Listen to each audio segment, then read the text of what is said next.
Welcome to Through the Bible with Les Feldick, a 30-minute walk through the Scriptures, teaching in-depth Bible truths that change people's lives. Now, here's your host, Les Feldick. Okay, let's go.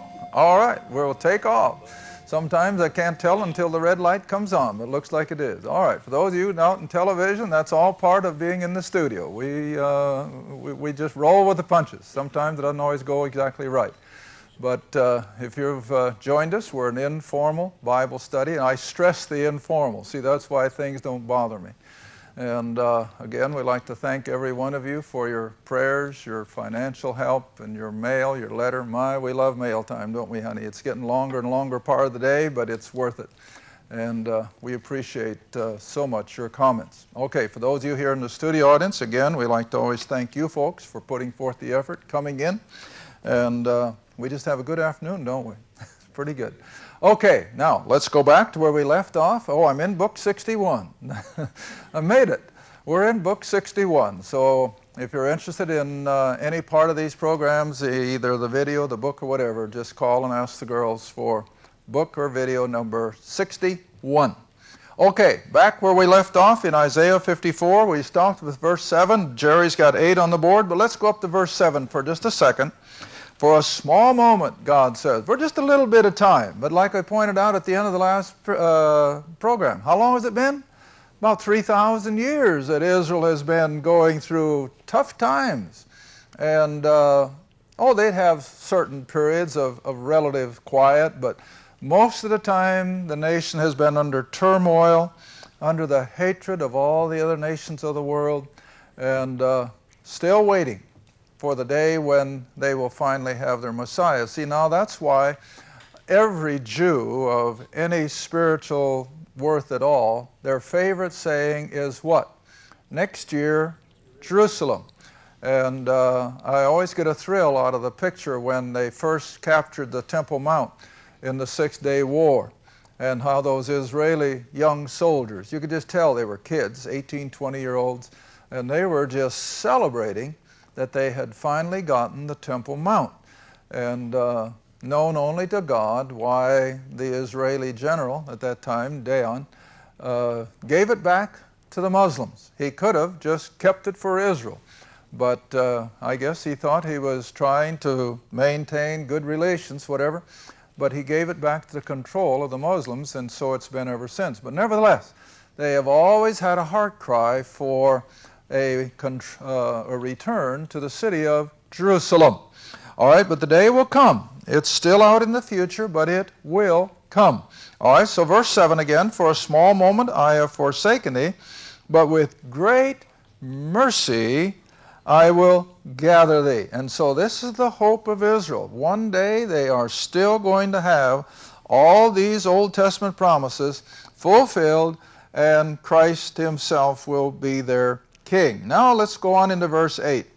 In a little wrath I hid my face from thee for a moment, for a little while. But with everlasting kindness I will have mercy on thee, saith the Lord. Now there's comparativeness. Here 3,000 years compared to eternity is what? A moment. Now see, none of us can have a concept of eternity. It's just beyond us. But eternity is eternity is eternity. And 3,000 years of time as we know it is just nothing. All right? And so he makes this comparison now then. Verse 9.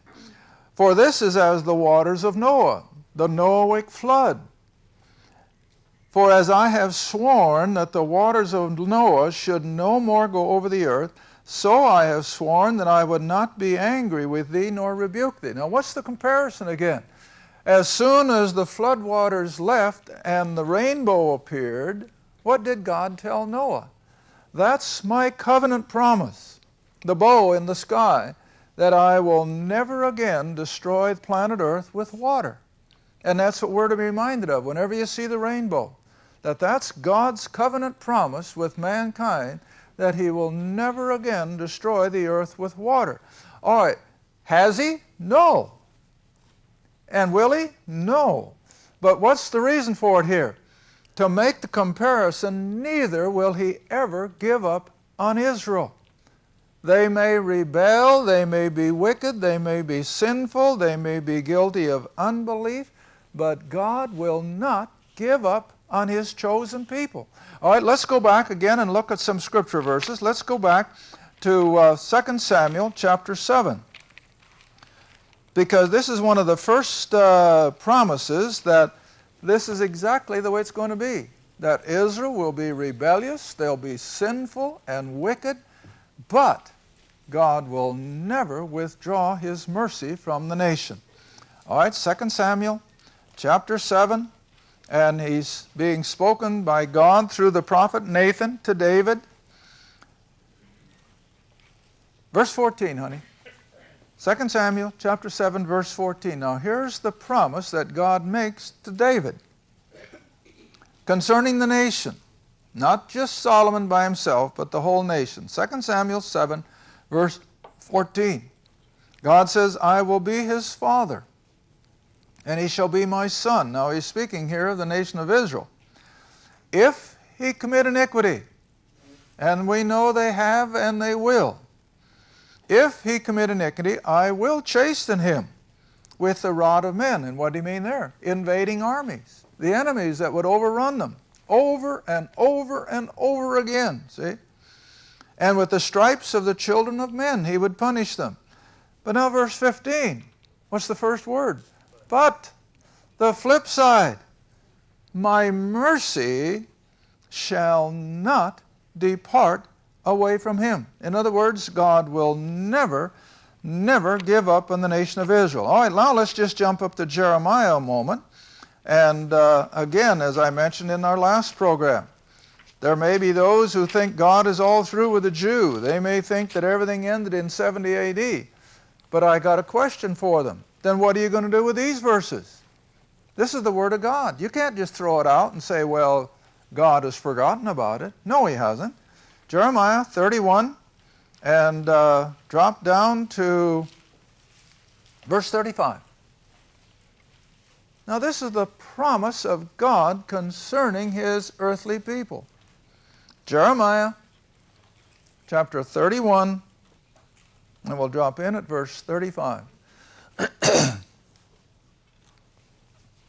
All got it? Thus saith the Lord. Well, that's all you need, isn't it? God said it.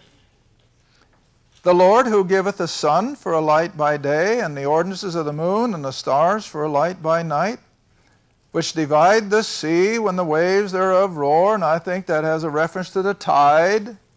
You know, whenever we're on a seacoast area, that's the one thing that still intrigues me. The tides. I just can't fathom it. That everything is so meticulously timed that they can set up schedules of the tides way in advance. Unbelievable. But again, here's a reference to it, see? That the sea with the tides and the waves thereof roar, the Lord of hosts his name. Now verse 36, if those ordinances depart, in other words, if all of a sudden the tides would stop going in and out, all right? Or if the sun or the moon should suddenly cease to function. If those ordinances depart from before me, saith the Lord, then the seed of Israel shall cease from being a nation. But they haven't departed. And Israel hasn't stopped being a nation, nor will they. Because, verse 37, thus saith the Lord, if heaven above can be measured, and I think he's speaking of the heaven of the heavens, the abode of God. He's not just talking about space as we know that.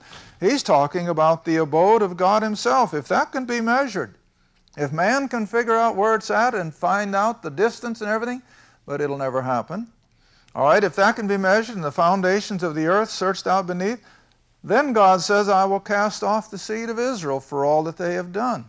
But he won't, because the promises are steadfast and sure that all of these promises are going to be fulfilled. Again, let's jump all the way up to Zechariah.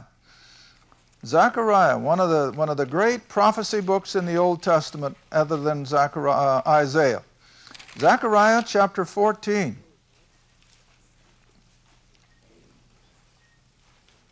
Now I start verse 1. because this is what the world is getting ready for tonight. The whole world, the planet, either in the natural forces of earthquakes and volcanoes and tidal waves and the power of weather, or whether it's man-made weapons of mass destruction, everything is getting ready for these final moments of human history. And here's where Zechariah culminates. It's what we call the Battle of Armageddon. And it'll be the last great push that Satan will push against the eternal coming Christ. All right, verse 1 of Zechariah 14. These are all still future. Hasn't happened yet, but it's going to. The world is getting ready for it. Behold, the day of the Lord cometh. Thy spoil shall be divided in the midst of thee. That is the nation of Israel now. This is all spoken to Israel. For I will gather all nations, the whole world. Now you talk about a coalition. This is going to be a coalition and then some. All the nations will gather against Jerusalem to battle. The city shall be taken, the houses rifled, the women ravished. Sound familiar? That's warfare. That's the residue of armies. All right, and half the city shall go into captivity, the rest shall not be cut off. Verse 3, then, when it seems as though Jerusalem will disappear from history, then shall the Lord go forth, the second coming of Christ, and he will fight against those nations as when he fought in the day of battle. Well, we know what's going to happen from the book of Revelation. He's going to annihilate those nations brought together by the Antichrist. And this will introduce then his peaceful appearance to set up the kingdom. Verse 4, and his feet shall stand in that day upon the Mount of Olives, which is before Jerusalem on the east. The Mount of Olives? Does everybody know the Mount of Olives? Well, I hope you do. Every tour we've ever taken to Israel, that's one of our stops, and we hope to go again next spring. And we'll be standing on the Mount of Olives. All right, now jump with me. Keep your hand in Zechariah, and let's just jump up to Acts, because what I like to prove to people over and over is how these Old Testament prophecies, whenever they're referred to in the New, are so explicitly, simply put that nobody can argue with it. Acts chapter 1. And this is when the Lord has just finished his 40 days in the resurrected body with the 12, or the 11 rather, and they're now meeting on the Mount of Olives. And I'm sure these 11 men have no idea of what is about to happen. They just think it's another one of their confabs with the Lord. But then all of a sudden, verse 9, when he had finished speaking the things in verse 8, while they beheld, just all of a sudden with no forewarning, he was taken up. And a cloud received him out of their sight. They watched him go. Now verse 10, and while they looked steadfastly toward heaven, watching him leave from the Mount of Olives, as he went up, behold, 2 men stood by them in white apparel, who also said, Ye men of Galilee, why stand ye gazing up into heaven? This same Jesus, now watch this, this same Jesus in that resurrected body, the nail prints in his hands, who has been now with them for 40 days, walking, talking, eating, and this same Jesus who is taken up from you into heaven shall so come in like manner as you have seen him go into heaven. Now, do you have to have a theological degree to understand that? Why, it's as simple as can be. Now flip back to Zechariah, and isn't that the same thing? Now, Zechariah foretold this 500 years before Christ. Almost like before it happened, or after it happened. Let's read it again. Zechariah 14, verse 4. And his feet, the returning Christ, his feet will stand in that day. He's not going to come in an invisible spirit. He's not going to come like an ethereal cloud or like an angel of some sort. It's going to be the resurrected Christ, the same one the 12 watched go into heaven. And his feet shall stand in that day upon the Mount of Olives, which is before Jerusalem. So we know it's the same one, and he's going to come and stand on the Mount of Olives, which in turn will be separated to make way for a glorious river of fresh water running between the Mediterranean and the Dead Sea. We pick that up now in verse 8. Still in Zechariah 14, verse 8. And it shall be in that day when Christ sets up his throne room in Jerusalem, that living water, fresh water, shall go out from Jerusalem, half to the former sea, the Mediterranean, half toward the hinder sea, that is the Dead Sea, out to the east, in summer, in winter. In other words, it's going to be an ongoing thing year-round. And the Lord, verse 9, and the Lord shall be king over what? All the earth. Now that's plain and simple. He's going to establish an earthly kingdom. As we saw in the first program today, Israel will be the top dog of the nations. They will never again have to ask somebody else for help. Instead, they'll help others, and they're going to have their Messiah as their king. Israel is going to be blessed beyond all the other nations. It's coming. And in that day, there shall be one Lord, and his name one. All right, now then let's come back to Isaiah. We'll make a little headway. Chapter 54 again. Again, verse 9. I think this is a good verse to just remind yourself of the eternalness of our God. Now, you see, the water was on the earth how long with Noah? Yeah, a little over a year before it started receding. All right? So the waters of Noah was just like nothing compared to this nation of Israel. All right? So even though he had sworn that the waters of Noah should no more go over the earth, so have I sworn that I would not be angry with thee, nor rebuke thee. Why? Verse 10. For the mountains shall depart and the hills move. This is all supernatural activity. But my kindness shall not depart from thee, neither shall the covenant of my peace be removed, saith the Lord, that hath mercy on thee. All these promises for Israel will one day come to fruition. All right, but now we come back to their state of unbelief and their wickedness, and as they're being afflicted. Verse 11, O thou afflicted, tossed with tempest, and not comforted. See all this before they can have the blessings of the kingdom? But look what's coming. Behold, I will lay thy stones with fair colors. I'll lay thy foundations with sapphires. Now, I'm sure this is all in symbolism, but actually it may become literal when the throne room is brought here to Jerusalem, that all these beautiful gemstones will be part and parcel of the building of it. But either way, it just makes for glorious reading to see how God is going to bless his covenant people one day. All right, I will make thy windows of agates, and thy gates of carbuncles, which are a bright red stone, and all thy borders of pleasant stones. And all thy children shall be taught of the Lord, and great shall be the peace of thy children. In righteousness shalt thou be established. Thou shalt be far from oppression, for thou shalt not fear, and from terror, for it shall not come near thee. Now remember, this is all such an opposite scenario from what the Jews have experienced over these last 3,000 years of their history.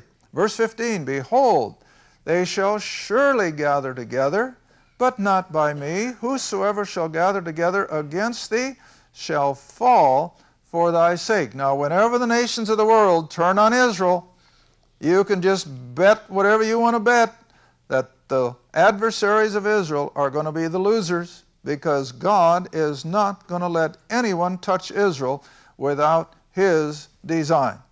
All right? Verse 16, Behold, I have created the smith. Now we're talking about a blacksmith with his forge.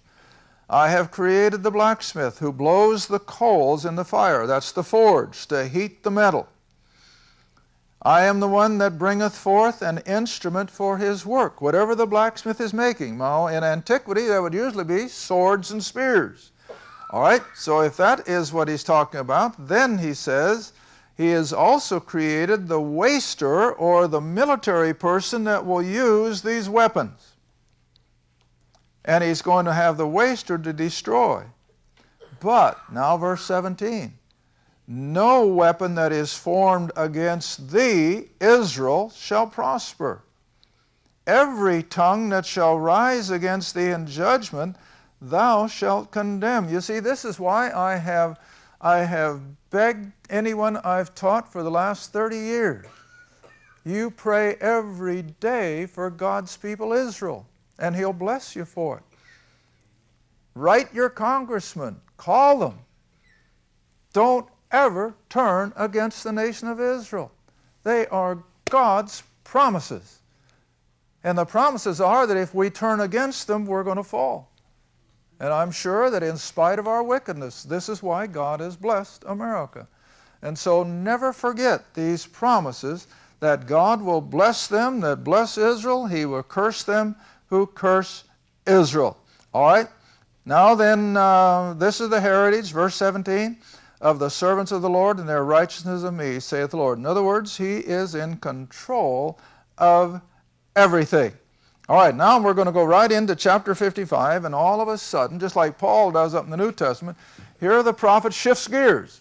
Now, instead of looking forward to the glories of the kingdom, after having gone through the years of turmoil, now we go into the glory of God's saving grace.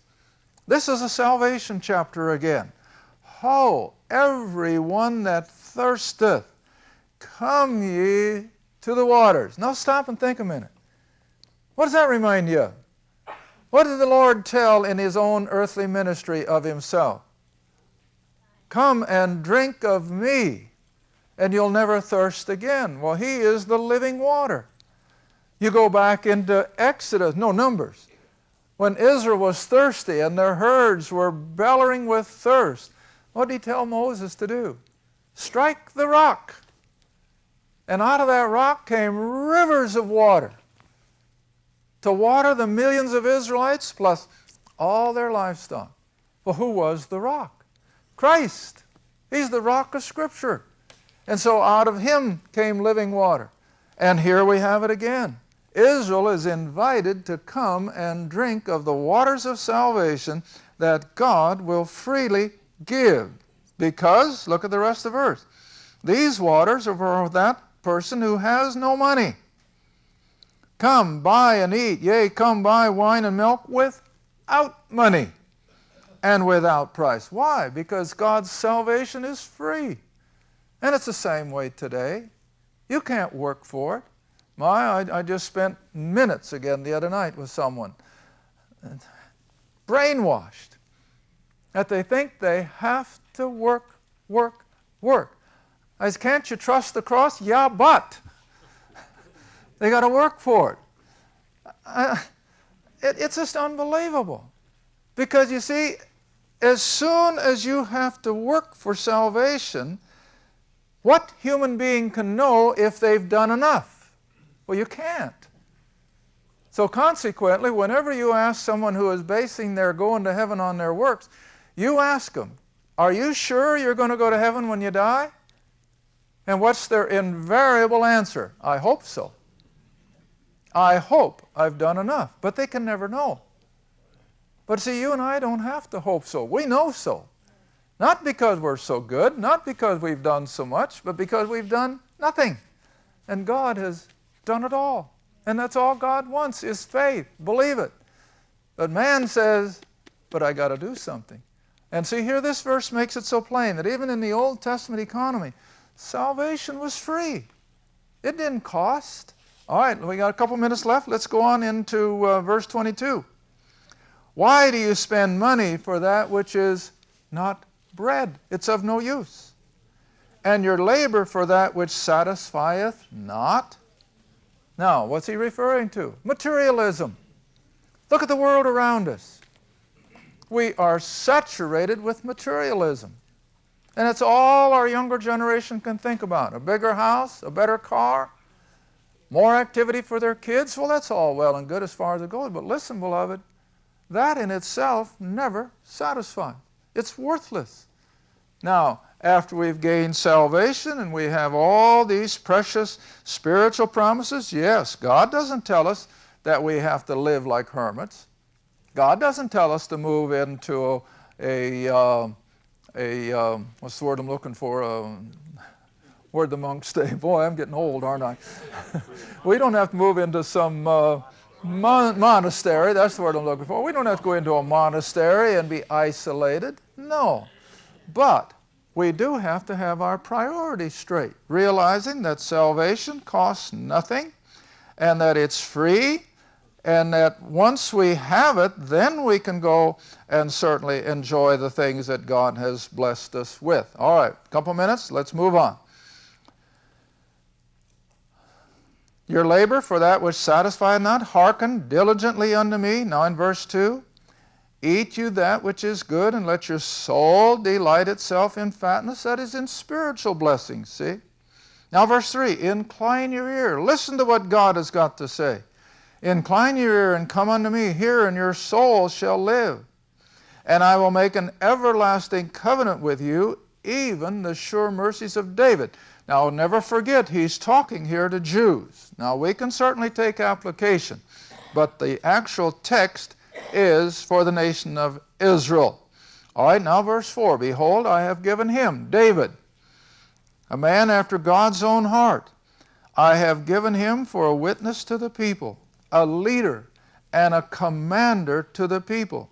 Behold, thou shalt call a nation that thou knowest not, and nations that knew not thee shall run unto thee, because the Lord thy God and the Holy One of Israel for the glory. Now there again, I think that's just a reference to those verses we saw earlier, that when Israel finally enjoys her king and that glorious earthly kingdom, all the nations of the world are going to be blessed through Israel.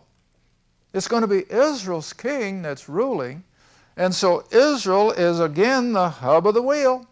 And all the nations of the world will be blessed through that blessed covenant nation of Israel, over whom Christ, God the Son, their king, will be ruling and reigning. And not just for 1,000 years, it'll be forever and ever. Thank you for watching Through the Bible with Les Feldick. Through the Bible is a partner-supported ministry. If this program has been a help to your study of the Scriptures and you'd like to see others enjoy the teaching, your support would be greatly appreciated. Write to us at Les Feldick Ministries, 30706 West Lona Valley Road, Kinta, Oklahoma, 74552. Or call 1-800-369-7856. Remember, all programs are available in printed form, audio cassette, and videotape. Be sure to tune in next time to Through the Bible with Les Feldick.